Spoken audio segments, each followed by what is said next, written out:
Ladies and gentlemen, boys and girls, Gavri and Gavrines from all over the world, welcome back to another episode of Trilos International, your number one English source for all things Olympiacos. Massive night tonight, big result, another clean sheet, another 1-0 Olympiacos win tonight against Porto away at the Dragao. First win for Olympiacos away against Porto in our history. Massive. And the day just got better. Ari is with us tonight. Ari's not even feeling well tonight. He's got a sickness. Oh, yeah.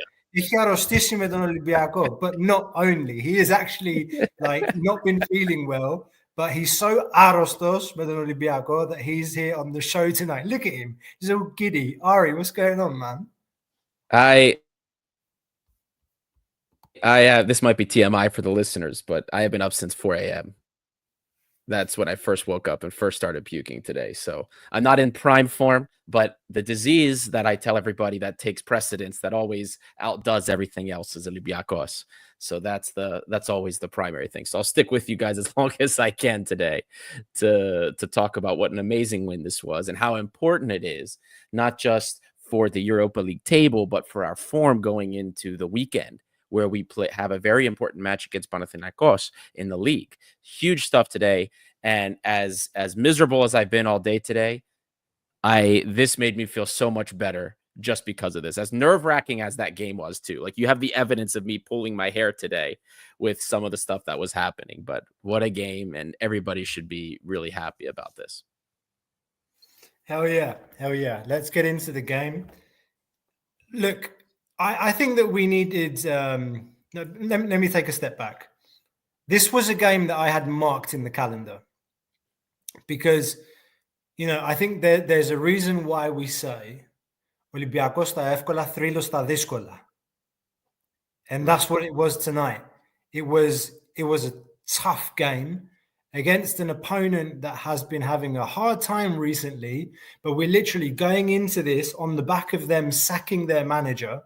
They had their new manager in the stands watching the game. So if you're a Porto player today, you've got every reason to go out and give it absolutely 120% to show the new manager what you're made of, and to show everybody in and around the club that, the primary reason for their bad results has been the manager. So, this could have been a bounce back game for Porto, but we didn't let them have it. And it wasn't easy. I mean, the first 15, 20 minutes watching that game and watching them coming wave on wave of attack, trying to get into our box. And, we were, bodies were flying, blocks coming out of nowhere. We didn't see a lot of the ball until after the 30th minute. We kind of put our foot on the ball a bit and tried to kill their tempo. But, man, we might not be pretty on the eyes as a team under Mendilibar, but this team knows how to grind.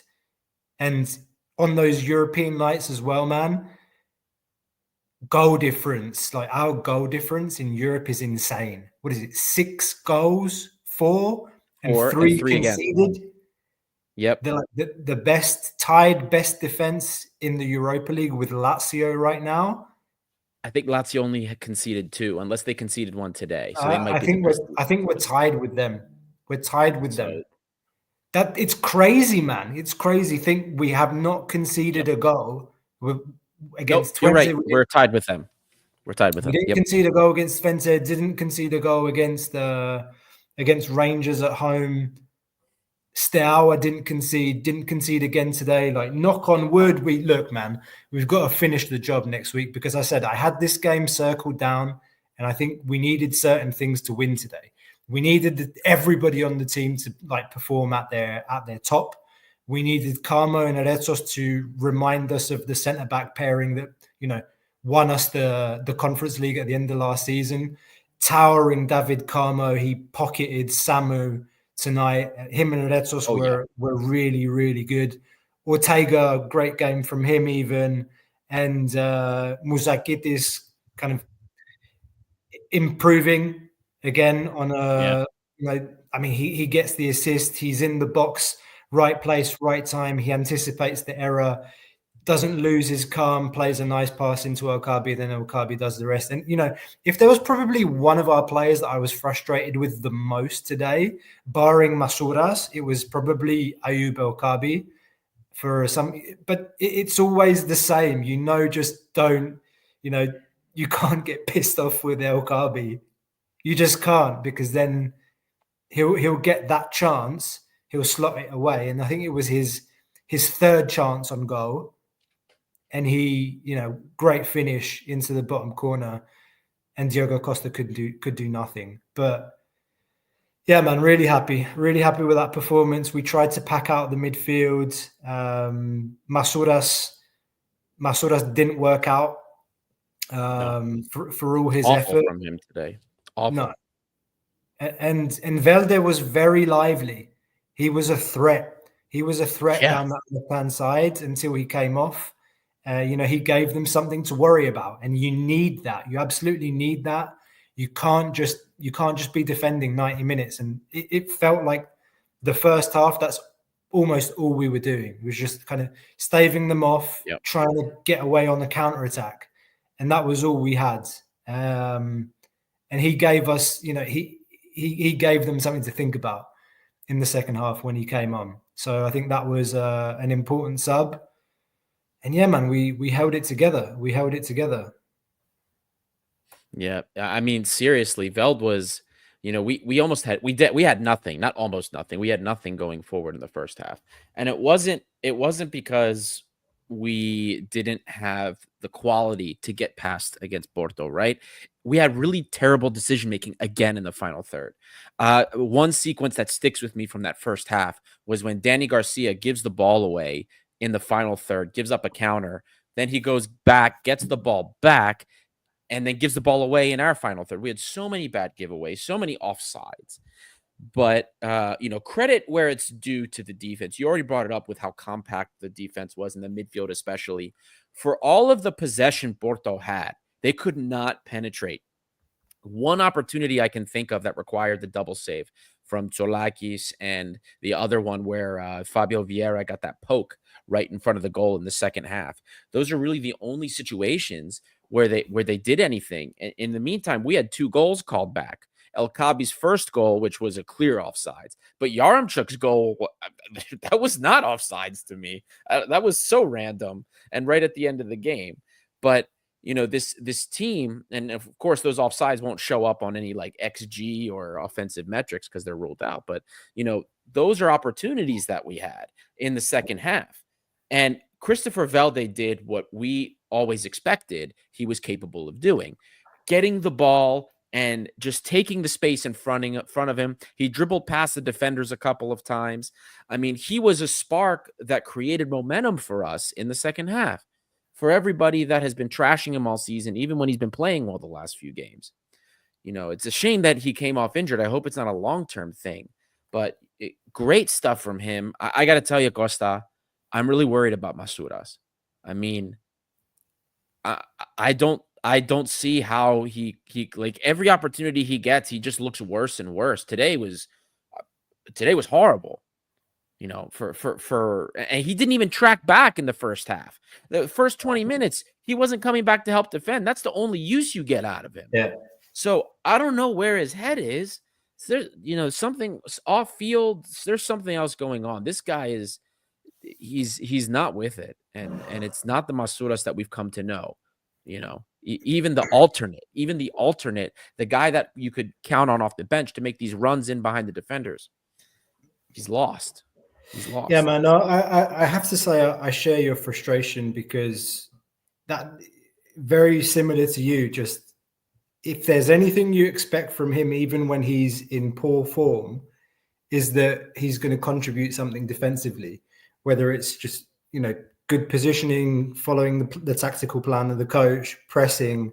And there were moments in the first half, like the first 15, 20 minutes, when they were really coming on to us, where we'd lose the ball, and all of the team bar him would be kind of doing the counter press, and he wasn't following, or he was out of position, or he wasn't stepping into the right place, and you're just like, what's going on?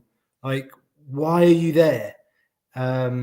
So, I mean, I didn't need today to kind of confirm Masuras's poor form, but it was, to your point, it was just discouraging because, like, okay, mate, you've got a start, you've got an opportunity. This is a big time game, big stage, away from home. 3,500 Olympiacos fans have made their way from Greece and all over the world to come and support you.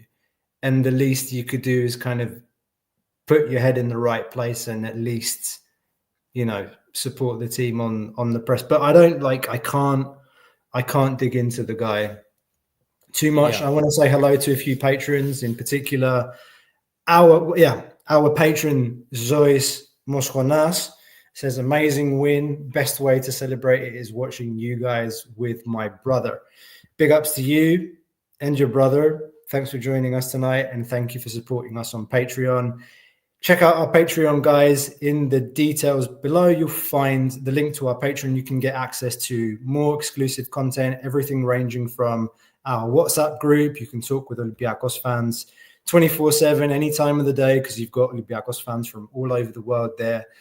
United States, UK, Germany, France, got Labro in Hawaii right now. It's like, what time is it over there? It's like 11:30 in the morning in Hawaii. Big up Labrador. I don't know if you're watching from work or listening from work. But yeah, big ups to all the Olympiacos fans watching. Go out and check out our Patreon for more content. Deep dives are now on Patreon. Guys, Ari's going to have some work to do in the next few days. Clearly. Bruno on Yamaichi, Andreota potentially on his way back, and I've already done one on him, though, technically, the first time. Can I just reuse the same? Or maybe I'll think of something else for that scouting report. I'm going to leave that to you, my friends.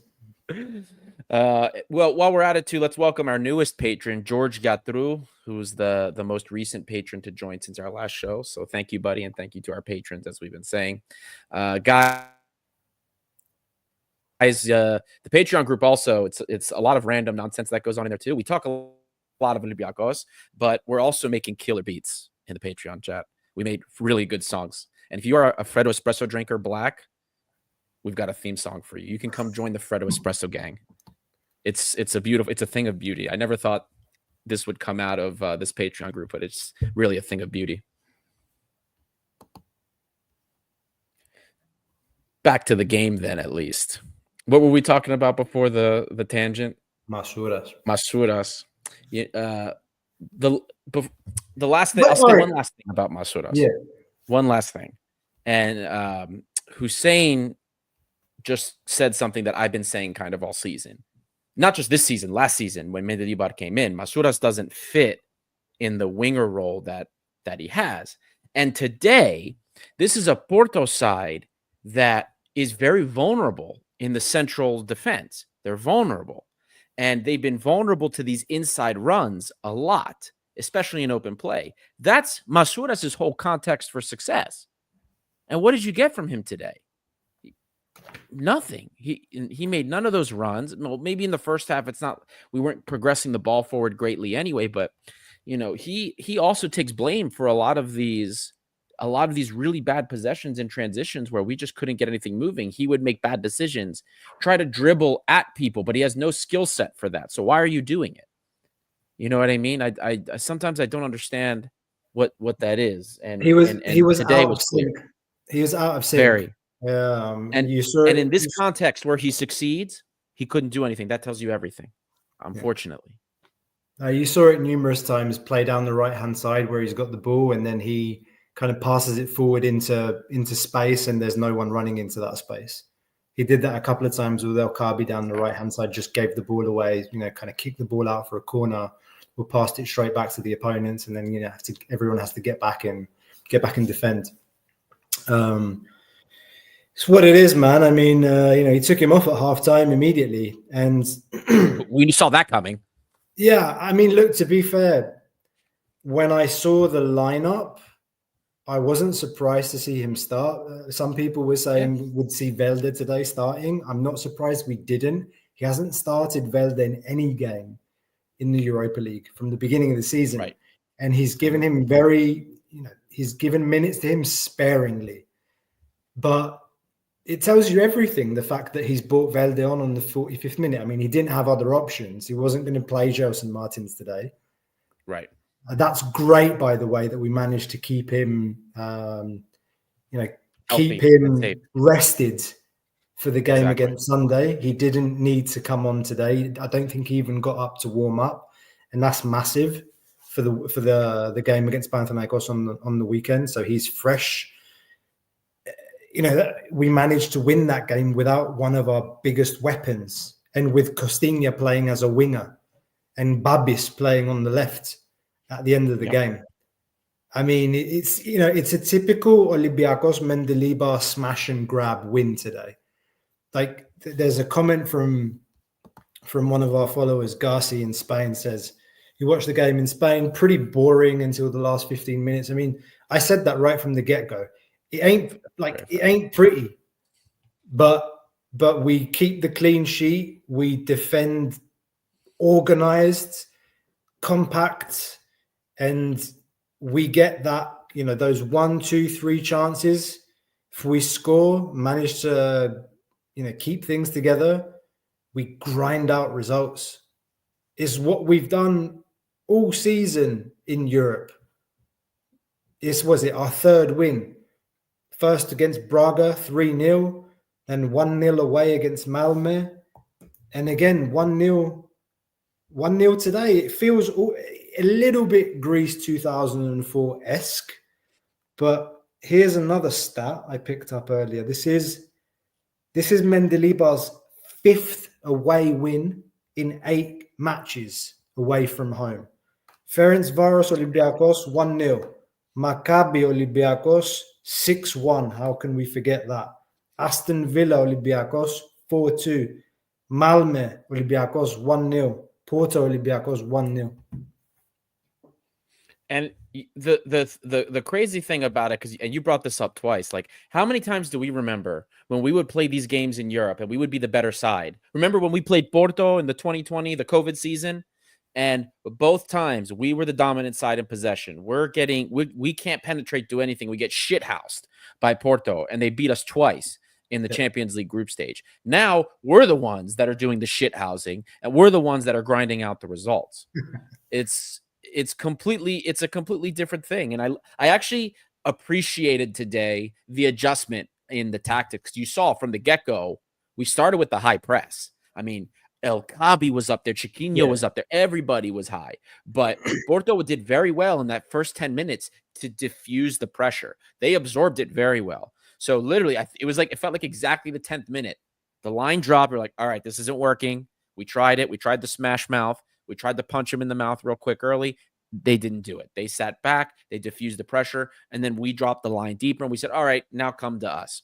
And that played more into their hands. They're the first side that we faced since probably Lyon that has really done that. And I think that benefited us because, offensively, we've seen what happens when we're the ones that are required to get forward. We're super inefficient. We can't, the Masuras had a cross. Velde had a couple crosses in the penalty area in dangerous spots. But we have nobody running in to crash the goalkeeper or to meet those things. So Porto, I think, in maybe not by design, but they ended up playing more into our hands, and then momentum shifted our direction. They continued to struggle to penetrate into our final third to get around our midfielders that were sitting in front of the defense, and we started to just tear them apart on the counter, especially through Velde. So this is really the first time that we've seen a team start to stretch the field against us and play us a little bit more open, which is weird to think because when we talked to Zach Lowy for the preview, he said Porto's approached every game sitting deeper, absorbing pressure, going for the counter. Well, for most of the game today, they did the opposite. They were on the front foot, and I think that worked against them. And it was a little more convenient for us to see. Karabag probably won't be the same way, but maybe by that time we work some other things out. But, in the end, they played into our hands. We were, I'm not going to say perfect, but we were about as close to perfect as we could be, absorbing pressure, forcing them outside, and cleaning up anything that was coming inside. Carmo, I don't think he was beaten in the air today. Retsos was amazing. Francisco Ortega, what was that? What was that today? I mean, I think he's improved as the season has worn on, but today is probably the best game he's had for us, man. He showed up.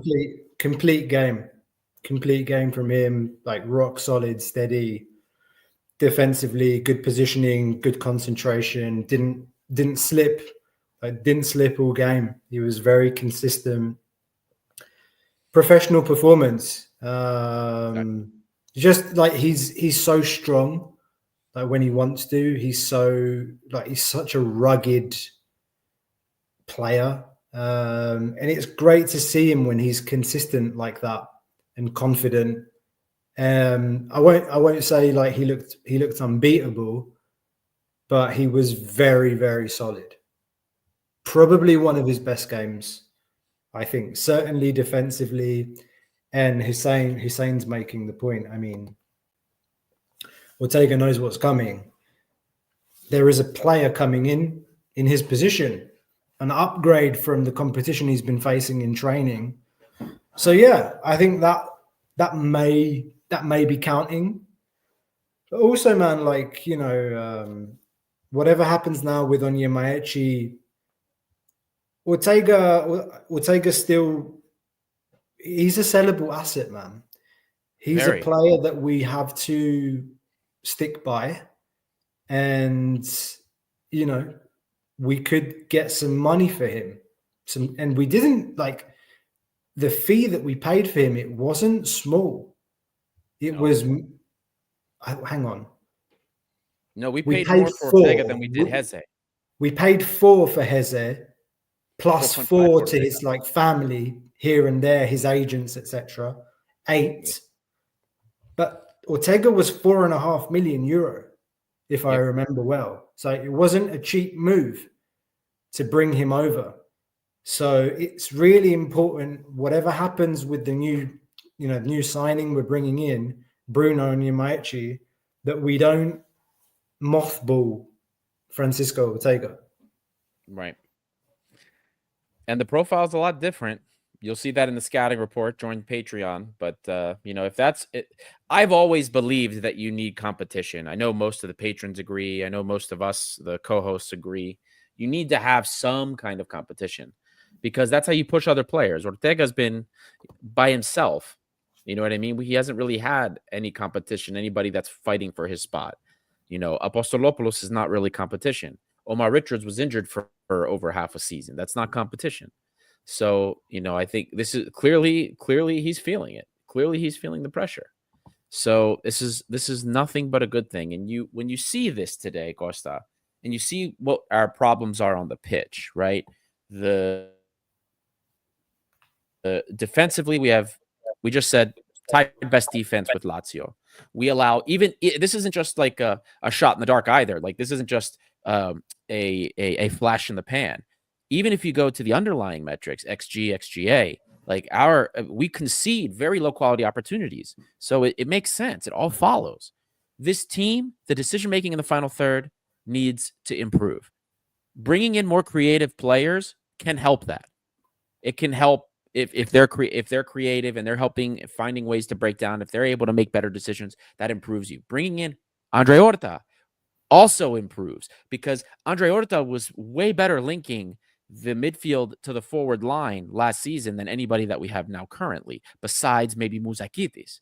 So you add that, you just need a couple of small pieces. This team is so close from being complete and dare I say, a competitor for the Europa League. It's it's there. The groundwork is there. The foundation is there. We just need to tweak. Lambro has said this multiple times. You've said this multiple times. I've said this multiple times. We just need to tweak a couple of pieces. The backup left back's finally coming, or we'll say the second left back. And we bring in 1 or 2 offensive pieces. Horta, a better winger that can give us different looks in the offense and actually help drive things into the penalty area. And this team is a real contender, not just for the title, which it already is, but for Europe as well. It doesn't get any simpler than that.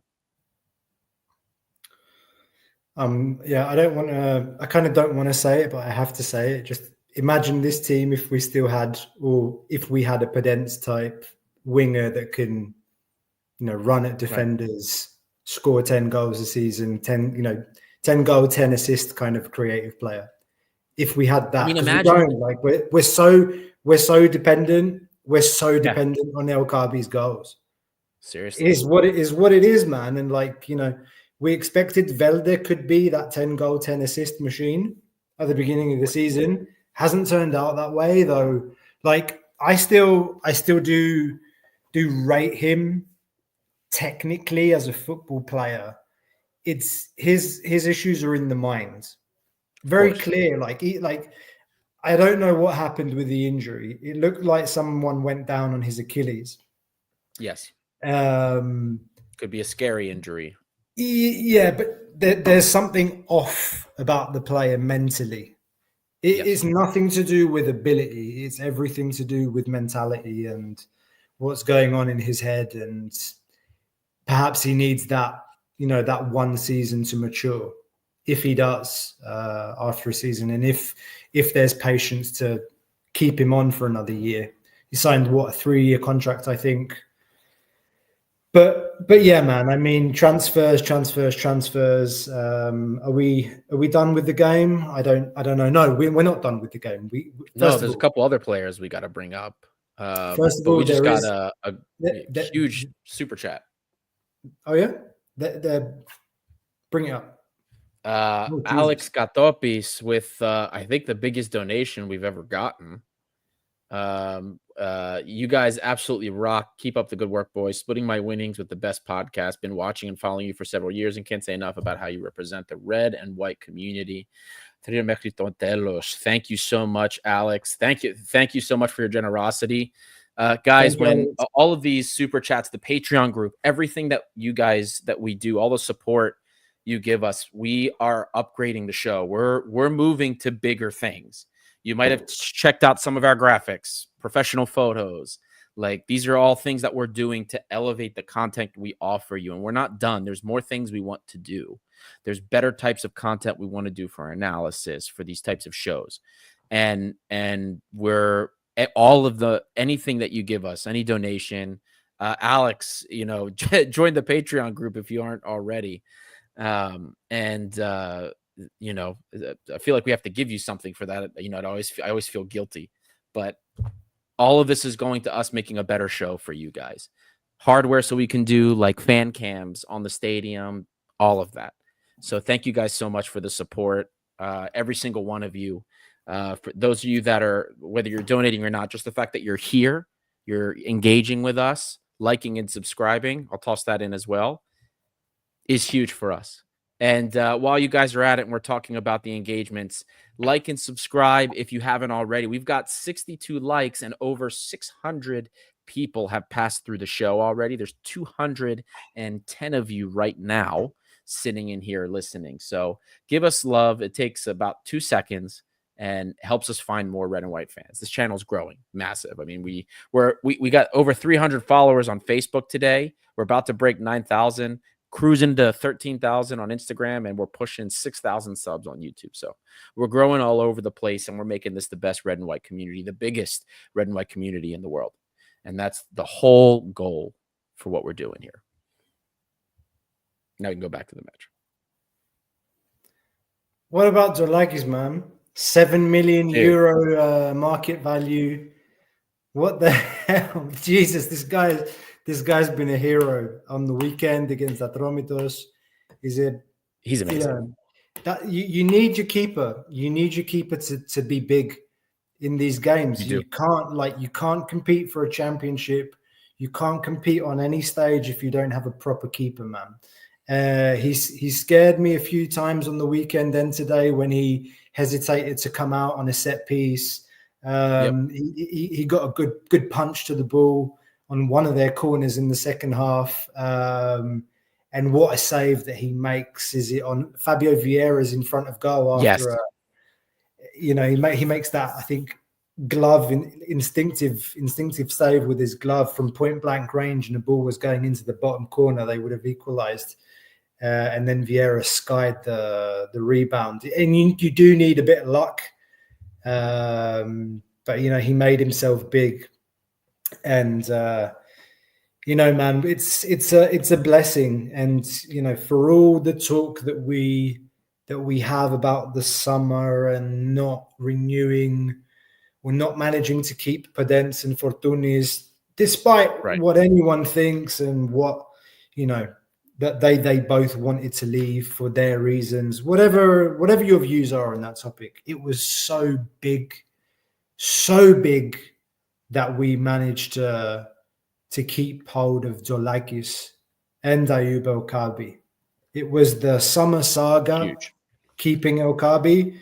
Zoulakis was a lot quicker. And, we're very lucky. We're very fortunate that we have a keeper and, a young man who has his head in the right place. I think I said it. I definitely said it in our Patreon group and with the other co-hosts. I knew for a fact that his family wanted him, were of the opinion that he should stay at Olympiacos for at least another 2-3 seasons. Not ready to make that move outside of Greece yet. And the Zoulakis' head is in the right place. So it really is a blessing, guys. Having a keeper that we can have faith in. He's like and just let's talk about the improvement a little bit. He's good. He's much better with his feet now. Did you see the dribble he did on one of their attackers? Yeah, massive improvement. Should have an assist today too for Yaremchuk at the disallowed goal at the end. He's done that a couple times this season too, man. And last season. And as the game wore on, like, he was more confident. He came all the way out to midfield like twice to help break up transition. Like, incredible. He never would have done that last year. Confidence is growing with him. He's developing and we already talked about how his reflexes, he's if I look at the data with regards to Zoulakis' reflex saves, 22-year-old Kostas Zoulakis has the best ratio of reflex saves to shots conceded. When you're a goalkeeper and you are marked down with a reflex save, it means the shot is right in front of you. His reflex save rating, I'm sure it's going to change today, was almost 90% already. We have never had a goalkeeper that was that efficient or that good at point blank. Where Zoulakis is still a little weaker and where he needs to work on is there's this sweet spot, and this season it's been big for him, with players taking shots like right around that 18-yard mark, especially if they're picking it doesn't even have to go into a corner. If they're picking a side, Zoulakis' positioning on those types of opportunities is not great, and he can concede from there. But, that's one weakness. Maybe we can talk about set pieces, which he's getting better and better every game at. But, I mean, this kid has what it takes to become a world-class keeper. And I'm not just saying this out of bias. The CIES Football Observatory agrees with me. They put out a stat this past week that Kostas Zoulakis is not only the best U23 goalkeeper in Europe, but he's also the most ready, according, by their data and their metrics, for a move to the top 5 league. We all agree that he should stay at Olympiakos to work on these things, some of his weaknesses, maybe a year or two. I wish he would stay longer, but he's an incredible keeper, and people are paying attention, and he deserves it. He's worked very hard.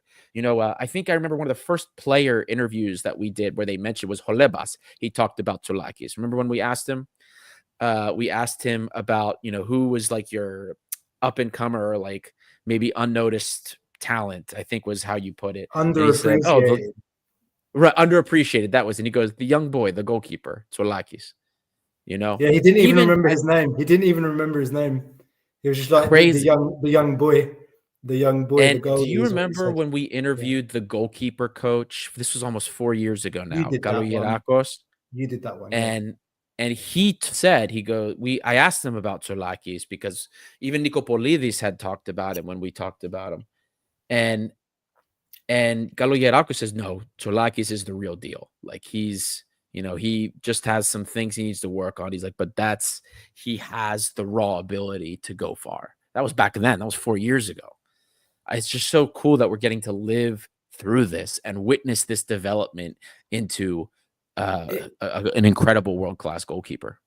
it's huge, man, and it's he's there, and the experiences that players like Muzakitis and Kostulas are getting this season, it's so invaluable for the club, the team, and the individuals. Like they're gonna be so much better next season. Like knock on wood, they stay healthy and we can hang on to them after the summer.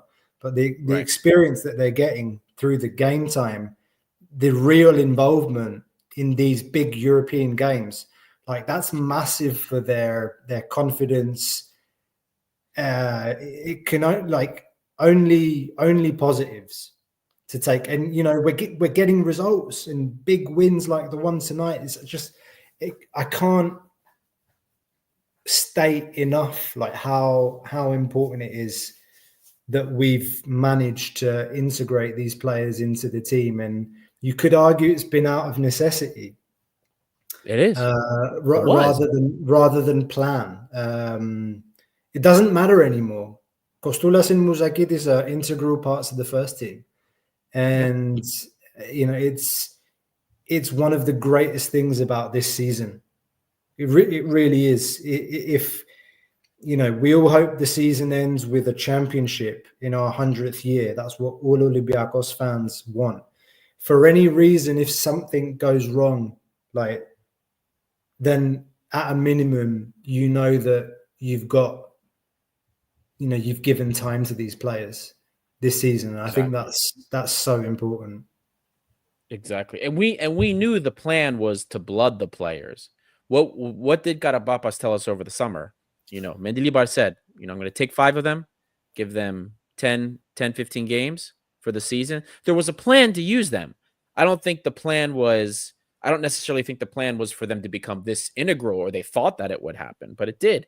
And it just proves what we had been saying all summer, that those kids, those 2 are ready for first team football. Kostulas, Muzakitis, is a shout for man of the match, which we'll talk about later. Muzakitis was blocking shots. He was distributing the ball great. He could move the ball out of pressure. He even set up the assist for El Kabi getting out of that scrum in the back. Also, can I tell you how much I loved watching 17-year-old Babis Kostulas absolutely boss around? I think it was Perez, the center back from Porto. A 17-year-old kid was bullying him. We saw this last week also. We've seen Babis Kostulas bully these defenders, and these are not small defenders. The defender ran up to Babis Kostulas and bounced off. This kid is made out of something else, man. And I'm enjoying every second of it. I'm enjoying every second of those 2. Muzakitis, there were a lot of people talking about his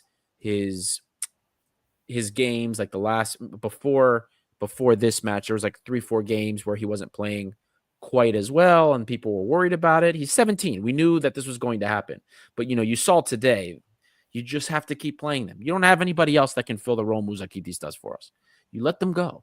And these kids are doing amazing things. Enjoy them while you have them, because I hate to say this, but there's no way we're holding on to them, beyond maybe next season. There's no way. Let's enjoy it as much as we can. Seeing Tsolakis, Kostulas, and Musa combined to let Okabi score is just so satisfying. Can't agree with you more. How many Greeks were on the field today in Europa League for us? Tsolakis, Retsos, Mouzakitis, Masouras, 4. You said Kostulas already, right? I didn't, no. 5. So 5? 5 Greeks, That's it. man. Zoulakis, Retsos, Mouzakitis, Masouras, Kostulas. Kostulas. 5. 5. 5 Greeks, man. 5 Greeks. When was the last season we could talk about in a European competition seeing 5 Greeks on the field? I mean, whenever we've had success in Europe, it's always been with an important Greek component, like in the side, whether it was Bouchalakis, the Holebas, Manolas, Siovas, and Torosidis. It's the last time I can remember. My teen zero, who was it? Who were the Greeks? Bouchalakis, Masouras, bravo. Adroutsos here and there. Yeah. I feel like it was more, but it wasn't. So you had El Abdelawi. El Abdelawi was almost Greek. He'd been around for so long that you were like, he's one of us. Yes. Shout out to Omar El Abdelawi if he's listening. Friend of the pod. Fortunis, of course. Fortunis, yeah. Guys, check out. If you're relatively new to the podcast and you don't know, we have a playlist on our channel on YouTube. You can watch all the interviews that we've done in the past with former players, including the likes of Omar El Abdelawi, who I talked to a week before the UEFA Conference League final. I had a chance to talk to him. Lovely guy. Go and check that out. We've talked to Nikopolidis. We've talked with Cholevas, who was mentioned already. Dudu Serense, Luciano de Souza, for those that remember, Par Zetterberg, and on audio platform, Zelias. Bravo, Zelias was one of the best ones too. Just for the end. Fun. That was one of the first. That was one of the first we did, right? Yeah, we did. I think the first we ever did was with a player was Stelios Giannakopoulos. Yeah. Yeah, that was the first one. Yes, that's audio only. Yes, we were still podcast back then. We didn't do YouTube. And Matt Derbyshire, we'll get Matt Derbyshire back on the show so we can do a video with him. He actually tuned in. He liked some of our stuff on Instagram today. Some nice videos of the fans in Portugal. You can check those out on YouTube and on Instagram, guys. But yeah, check out those interviews. Shameless plug. I just saw. I have the Europa League table up here, and Comrade Air. The game's finished. Well, Lazio finished and they conceded another goal, so we officially have the best defense in the Europa League. Let's see. It's the 90th minute in most games now. Yeah, and there's a couple of games, and Balk is I think winning as well. Still, but the important thing is that 2-0. They'll win that. Look at that. They'll probably end up making the knockouts too. So, but guys, we have the best defense statistically in the Europa League. Did you ever think that you could say that sentence?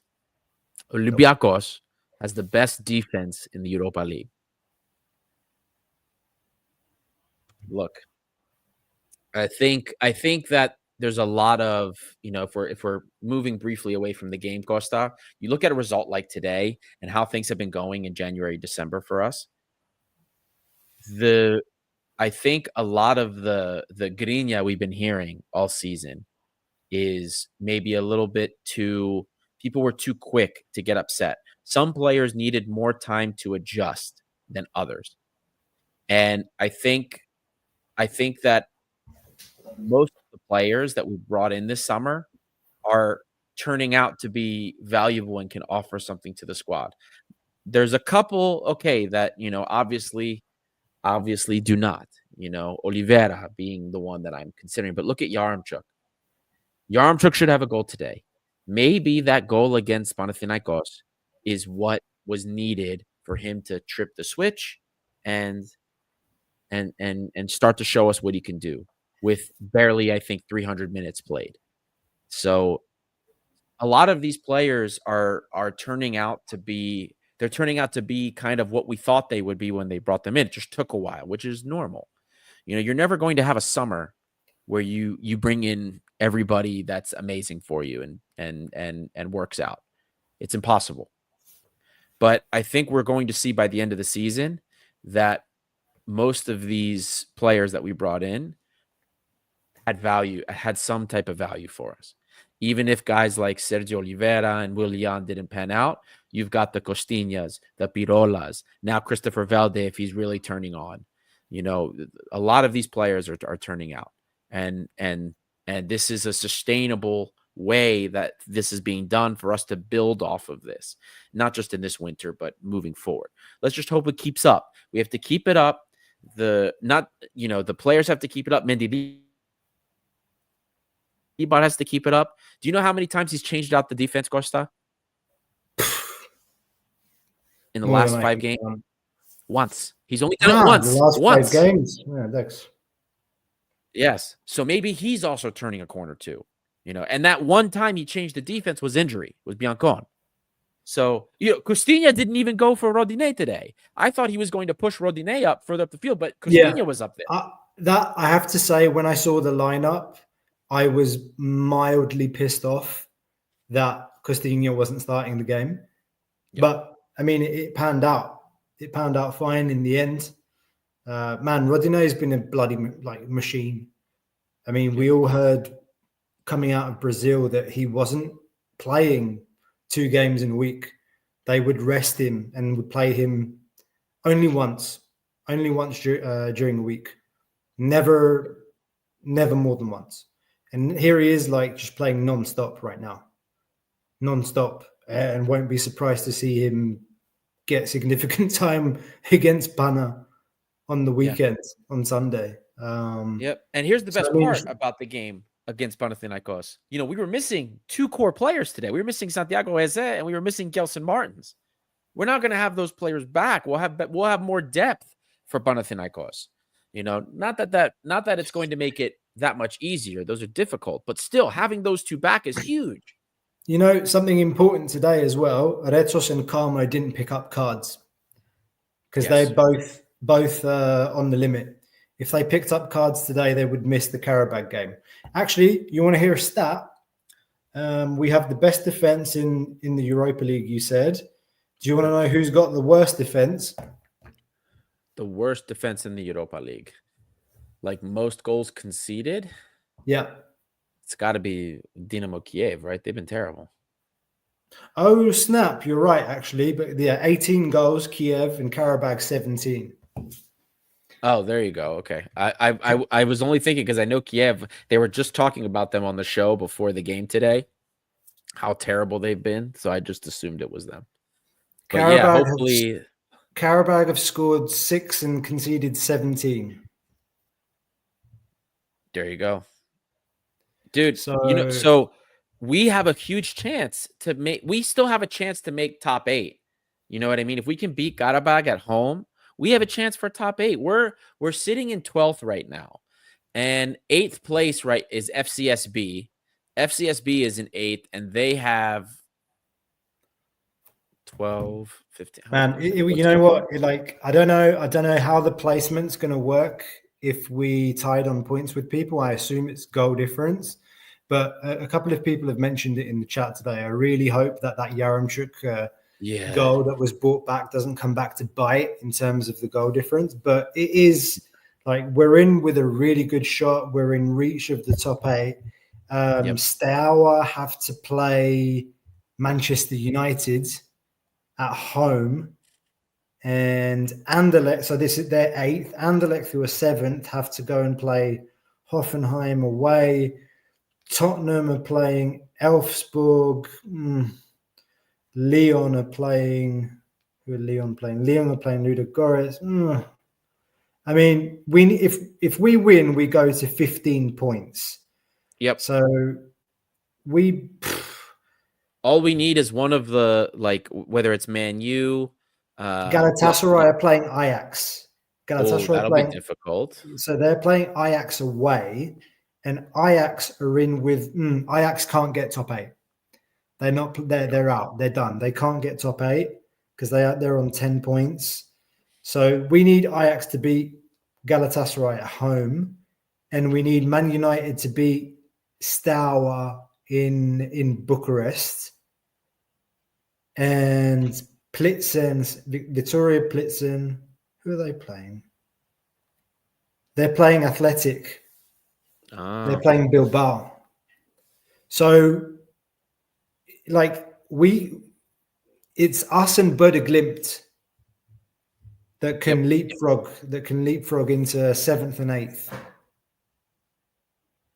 Let's hope. Look, we can do that. That's huge. Getting into the round of 16 immediately gives you it gives us a little bit of breathing room to kind of try to make sure we focus on the league, and There'll we be go from derbies. there. Yeah, there'll be exactly. derbies in February. Exactly. And if we don't have European games, then we can focus on the league, like you said. Actually, now that I mentioned it, I want to have a look at that. It's because in February we have to play Panathinaikos on the 5th. Yes. And we play PAOK on the 23rd of Feb. So there's derbies in there. Would be really nice to be able to, like, take a breather, focus on all of these important matches. Like, people, like, you really, like, we play Panathinaikos 2 more times. We've already played them twice. We played them this Sunday, then for the return fixture of the Greek Cup, and then of course we have PAOK. It's like, any breathing room we can give ourselves is huge, because right now we're finally getting space in the league where we have a chance here, huge chance to go +7. And then if we can maintain that momentum, get a result against PAOK, we can give ourselves a comfortable cushion going into the playoffs. It won't be done and dusted, but these are all things we can do to make our lives easier, less stress, less pressure, which is, in my opinion, better for the players. So all massive things for us and all very huge. But for me, getting that top 8 is huge, just to buy us that time so we can focus on these derbies, get through them, and then move on from there. It's nice to play 2 less games. The way we've had injuries this season, I would like to have 2 less games. Let's see. Hopefully we have reinforcements as well.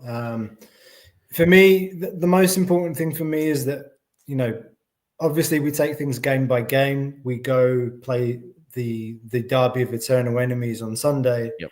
And then we turn to the Karabakh game. And then the Karabakh game, we have to win. We have to win. We're obligated. At home crowd, it's going to sell out. Crowd's going to be super lively. Hopefully buoyed by another good result on Sunday against our rivals.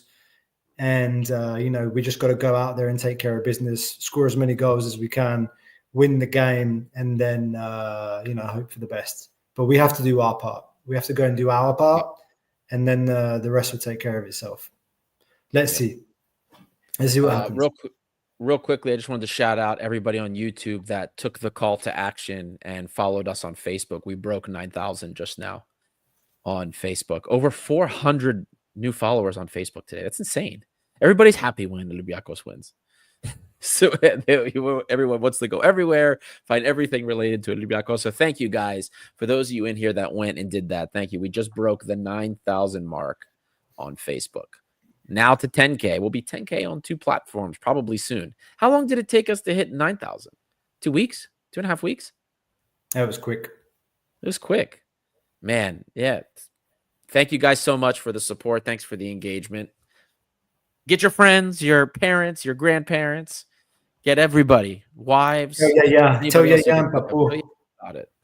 And the big thing we'll shoot for this year is to actually win something at the Football Content Awards. We'll come back stronger than ever. We didn't talk about this, did we? From Rollface. Yes, we can talk about that pass through to El Kaabi. If you're a Porto fan and you're watching that, you were just like, honestly, like, what were these guys thinking? Did you see the memes? Yeah. Did you see the memes coming out of Porto Twitter about Carmo? I just checked, by the way, earlier. He did not lose a single duel in the air. Did not. All game. He won everything. That was what I saw today was the David Carmo I remember from last year. First time we've seen that this season. I mean, I think winning so. everything in the box, very good on the ball. Like that's the player when he's playing like that. That's your starting left center back right there. That guy unseats Pirola. It was vintage. It was vintage Olympiacos defending today. Amazing. Yeah. It was fantastic. Everybody was and that pass was insane. It's like it cut through all of their lines. And you know, El Khaby could have, if I'm being a real bastard, like El Khaby could have done better, should have done better to finish that opportunity. But anyway, it doesn't matter. But yeah, that was an amazing pass. Really good performance from him. I agree with you. I think it's David Carmo's best performance since he came back, and what a game to do it. I mean, he's got if he didn't have enough motivation playing against the team that paid a record fee to sign him from Braga and then never really gave him the time of day, you know, everything that happened with Sergio Conceição and then getting loaned out to us, winning the Conference League, the images of, you know, him, and then of course going back, being promised one thing, something else happened in reality. We benefited, of course, but yeah, props to him. Well done. What about this? Like, if you could choose a championship or Europa League, says Gail K. Of course, as an Olympiacos fan, I would say both. I think you. Well, of course, but if you had a gun to your head, to choose one. If I had a gun to my head, and they told me you had to pick Europa League or wait, are we assuming? Is this assuming that we would win one? We're picking which one we win, or just which one to focus on? Win. Which one? Because the answer is different. To win. Europa League. To win Europa League. That's more magical than a league win. I think me too. Now, if we're talking about like which one do you focus on, my answer is different. I pick the title because this competition's harder than the Conference League. There's other shithousers we could go up against. At the same time, remember, the Greek coefficient, I think it's 12th now. We're 11th. And we have it is 11th. Oh, okay. We're 11th for the first time in 14 years. In 14 years. And it's a small chance, but we have an opportunity to get in that 10th spot. Do you know what that means? That's insane, actually. I just said that out loud, and it's like, it's the first time in 14 years that Greece is in 11th. That's mad. So the huge thing about that is, remember, right now, this win was huge for our club coefficient because this put us deeper in that territory for the group stage seed in the Champions League. So I really want to focus on the league because I'm confident we'll get a few more points. And I know the teams that are around us will probably bomb out. And as long as we win the league, we get that immediate group stage. We get that group stage berth by winning the league this year because we have the highest club coefficient of the teams that are competing for that wild card spot. So you have to target the league. You have to, not just because it's our 100-year anniversary, but because of that. That's your ticket to Champions League football. You know, we know how hard it is to win even the Conference League. It is not easy. Just because we had the magic last year, there is a very slim margin for error. It is a very tiny chance for success. You can't count on that. You have to focus on the league. And then you get that berth. And then the following year, if we get the 10th spot, we get 2 Champions League spots. Or I should say deeper. One that's because we technically get 2 qualifying spots right now anyway. But you get the 10th. I think you get one that goes into the group stage, if I'm not mistaken. So that's huge for us in 2 years. So you have to focus on the league. Yeah. Well, Comrade Aries had a question here. When we win at Bilbao, don't we qualify to Champions League? Yeah, we do. Yeah. And then Greece could have 3 teams in the Champions League if that happens. So, but yes, that would be that yeah. If we did win, that would be insane. But for me, if you're prioritizing one, you're going to prioritize the league in this context. How's the edge? Yes, we owe Karabag from what they did to us last time. We lost 100%. We lost 3-0. Yep. Was it one of Mitchell's first games, I think? Was it? Yeah, I think you're right. It was his first game in charge. It was a rubber match for us anyway. We couldn't get anything out of it. It was 0-0, and then he brought Marcelo on as a midfielder, and we ate 3. Yep. It was yeah. Oh my goodness. Yeah. What a terrible season. But they actually had a good team back then. They did, but yeah, we owe them something from that game. For sure. Costa, we're in our win. We're man of the match coach's grade. Let's do it. I'm going to bring up a few more comments.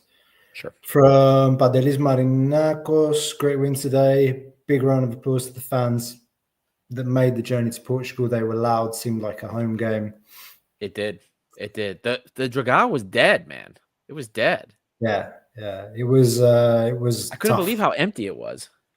I don't like at the beginning of the game it was empty. I don't know, like behind the goal and in the by the corner flags there were people, but like in the middle of the park it seemed pretty empty, and just you could Zach Lowy, the guy that you interviewed, he mentioned stress and toxicity at Porto, and you could feel it. You could feel it. Like they'd recuperate the ball in their own half, and the crowd would be on their back, like because they were too slow, like transitioning the ball forward, or just you could feel it. You could really feel the stress, the anxiety, and the toxicity and everything in and around the club during moments of the game, because there's clearly quality in that team. I mean, you had this guy, Rodrigo Mora, the 17-year-old, that was, he looked dangerous. Very, very raw talent. Even that guy, Gonzalo Borges, that's been linked with us, he looked lively when he came on, but it's, dangerous team. But anyway, shout out to our guys and girls that made it out to Porto. It looked amazing, like more than 3,500 out there in Porto. It was pissing down with rain all day yesterday, torrential. Today seemed to be better. It reminded me of that season after Martins left, and the football was just so bad. Corbaran was fired. Then we get Michel in. Everyone's unhappy. And, the last season under Martins, the football was terrible. The European campaign was a disaster. And the way the stadium felt today, I was getting flashbacks of that season. And then last year after the Panathinaikos, when like the league was falling out of our hands and then Carvajal came, like I felt that same toxicity, that, the deadness in the atmosphere. It was like a flash from the past that I really did not need. Oh, this is an interesting comment. Horta didn't play today. No, he traveled. They're in my hometown. They're actually in Brussels. They played against Saint-Gilles today, and I think they won. I think they won today, actually. Well, now that Carvajal's not there anymore. Did he get sacked? Well, I don't think Carvajal's there anymore. I don't think he's the coach. I think they got a new coach. Did he get sacked? Really? Yeah, I thought he got sacked a little while ago. No. He's still there. He's still there. Oh, he is? Oh, okay. Yeah, he's still there. I'm just check that now. So, man, they were up 1-0, and then they ate the equalizer in the 50th minute, and they capitulated and lost 2-1. Yeah. Well, maybe he gets fired after this because people are pissed with him. Mate, there's a crazy rumor that's been going around today in the last few days that we're trying. Okay, obviously we're trying to bring Andre back, but there's a crazy rumor been going around about that we're trying to bring his brother as well. Yes, I saw that. Insane. I mean, I don't know, man. The guy's club captain. He's worth like more than 10 million. He's got a contract until 2028. That's all I have to say to that rumor. Is just like, It's going to be a busy deadline. I'm not going to sleep, clearly. mate, we're going to wake up tomorrow, 24th of January, and there's still no official signing. Oh, yeah, of course. Well, Onyemachi, what is it? They're expecting to announce him, they said, on Sunday or something like that? Onyemachi apparently is already in Greece, and he did his medical today. So it's been reported. But let's see. Hopefully with Andre Orta, as I said on the last transfer video, hopefully third time's a charm. Let's hope, man. Let's hope. Let's hope. That would be a very nice transfer. Let's do this. Let's do it. Do you want to go first?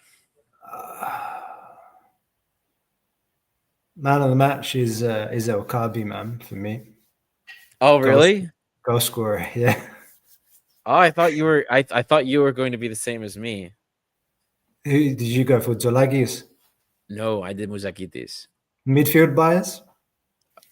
Always, but come on, man. Yeah. He was one of the only positive forces in the midfield in the first half. He had a couple of nice balls to cut the line and the angle, especially in the first half. And then he gets the assist for El Kabi after that scrum. He was great all over the place, blocking shots, dispossessing people in the midfield. Like, I mean, you know, there's a lot of shots. Look, like we could say Cholakis because without Cholakis saving those, you know, the point blank and then the double save before, you lose that game.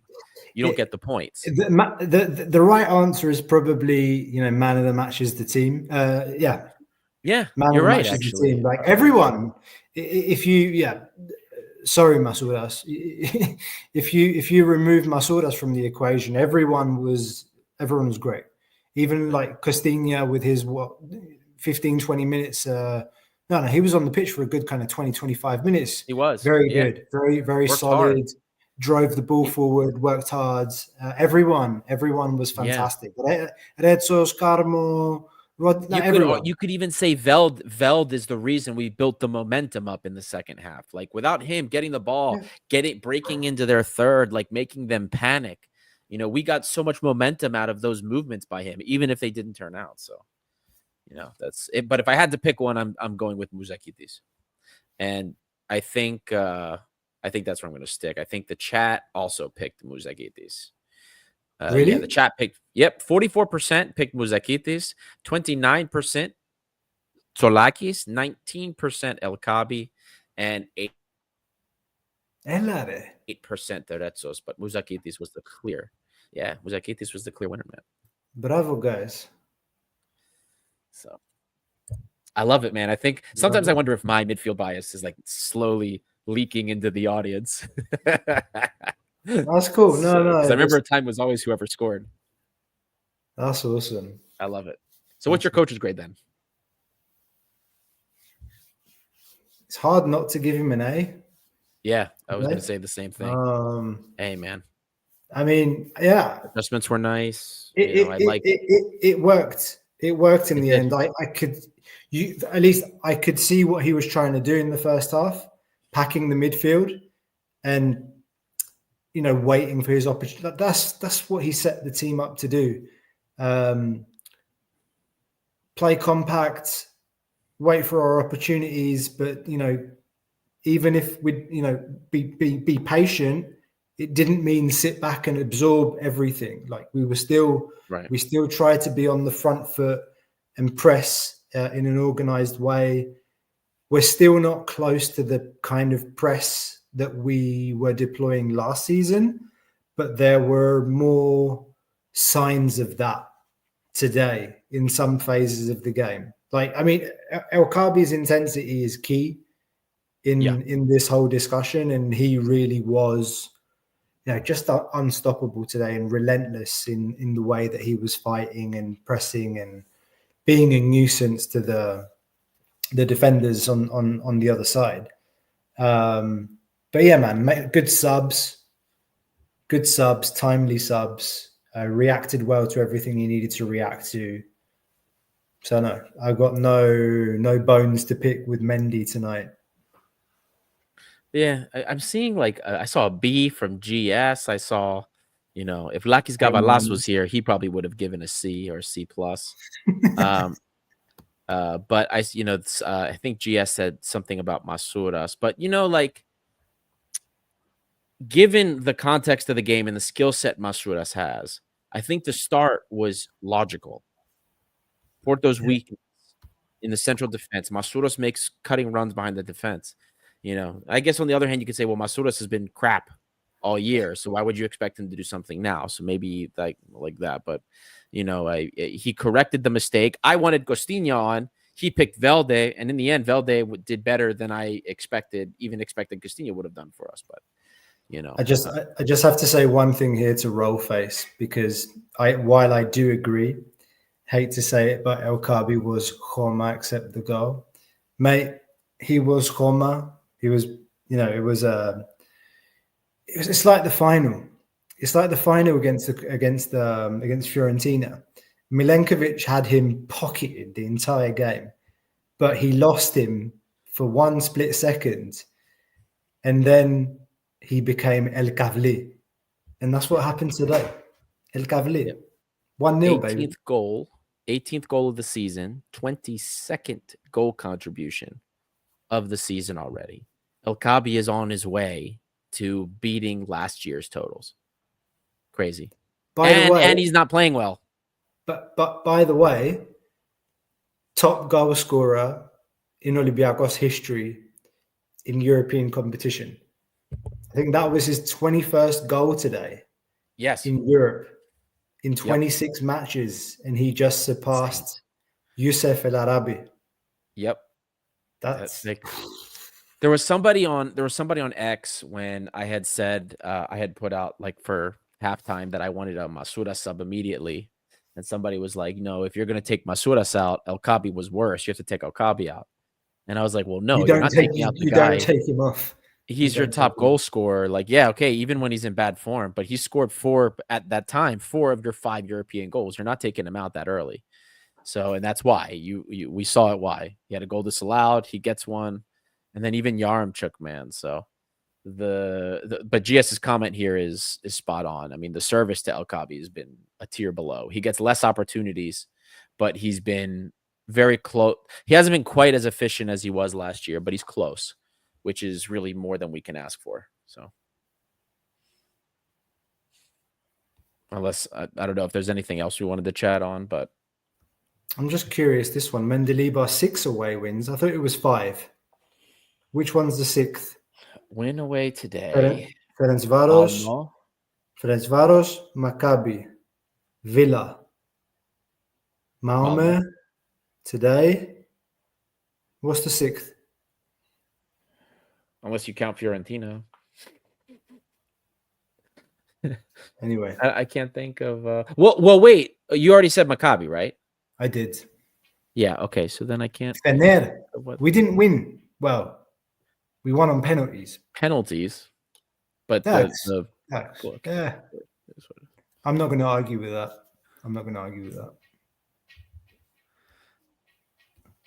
So, Paparina. Το νοικιάσαμε. Exactly. All right, guys. It's been I can't believe I made it this long. I'm going to go to sleep after this. I am dead. Extremely excited and happy, but boy, I'm going to go to bed. Everybody give mad respects to Ari for taking his Imodium and and Zofran. The Zofran is the more important one. Oh my God. TMI, but props to Ari for coming out. Oh, show some love. Show some love. If you haven't hit the like button, hit the like button. Show some appreciation for Trilos International, bringing together Olympiacos fans from all over the world, even some non-Olympiacos fans in here. Not everyone was born Olympiacos like us, right? But the club's name, the club's brand, believe me, is growing, and it's we're part of that as well, and it's an honor for us. So show some love. Hit the like button. Doesn't cost you anything. Means everything to us. It helps to reach out to other fans, to get to know the channel, join the community, subscribe, hit the bell. If you hit the bell, you get notifications whenever a new video goes up. So guys, there's a week left for transfers. So it's going to be busy. It's going to be busy. We're going to be keeping you up to date on all things Olympiacos. Basketball game tomorrow against Jasikevicius and his Fenerbahce team at the Peace and Friendship Stadium. We all know how much we love Sarunas Jasikevicius. Not so. Need to bounce back after that poor performance against Panathinaikos in the league on Monday. So yeah, expecting the basketball team to bounce back tomorrow night against Fener. So don't miss that. Yeah, guys, thank you very much. Ari, anything to add? Yes.